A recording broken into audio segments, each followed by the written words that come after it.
So this is the Zeus Criterium frame. It was given to me by the original owner, and he tells me it's from about 1974, which is pretty nice because I was born in 1973, so we're close in age. Looks like maybe in some ways the frame's fared a little better.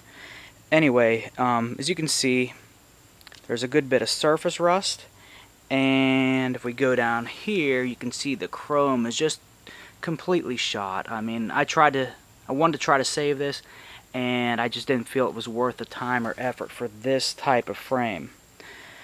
However, I do like the fact that it's got some history. I know a bit about it. I know the original owner, and I figure it'd be a good one to do a complete restoration.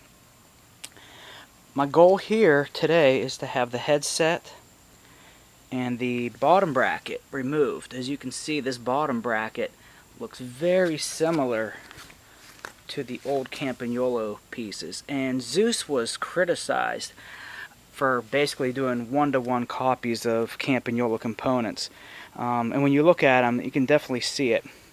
The interesting thing about Zeus is not only did they make the frames, they made just about every component. This particular bike here, on the headset, it's even stamped Zeus. We go down to the bottom bracket guide, there's the Zeus stamping, as well as the frame components, such as the rear dropouts. Maybe not on this one, but on the front, they are stamped with the Zeus. So you had a manufacturer who was making basically the entire bike. As this one came equipped to me as a full bike, it had all Zeus components, Zeus Criterium components, and a Chinelli stem, Brooks saddle, and I'm going to reuse as much of that as I can. There are probably going to be a few things along the way that I'm going to update, just with you know, newer equipment rather than trying to salvage everything. After getting these parts removed, the bottom bracket and the headset, I'm having the entire frame sandblasted, and you can see right here, look, that paint just peels right off. Now, just prior to shooting this video, I did clean off years of grease and grime with some brake cleaner, and that did loosen some of this paint up anyway. I imagine sandblasting wise, it's going to come off really quickly.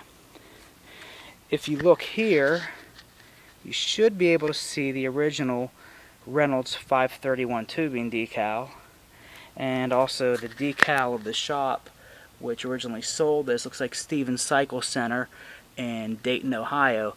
I looked them up on the internet and didn't find anything. I'm going to keep seeing if maybe there's the shop is still around in some capacity.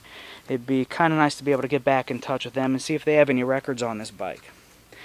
As for the color, I'm probably going to keep it with the bluish theme, but I do have costs to keep down, and so I don't want to have to order an entire pound of powder coating. Yes, I'm going to have this frame powder coated, just for the sake of having this one frame done. And the shop that I'm going to has a really nice teal color, which, if I like it, well, that might be what it might take on. I think it could actually look, you know, somewhat period correct. I'm not planning on doing a, you know, complete 100% accurate restoration. It is merely just a Zeus bike, not a high value one, but to me I think it could become a very valuable bike.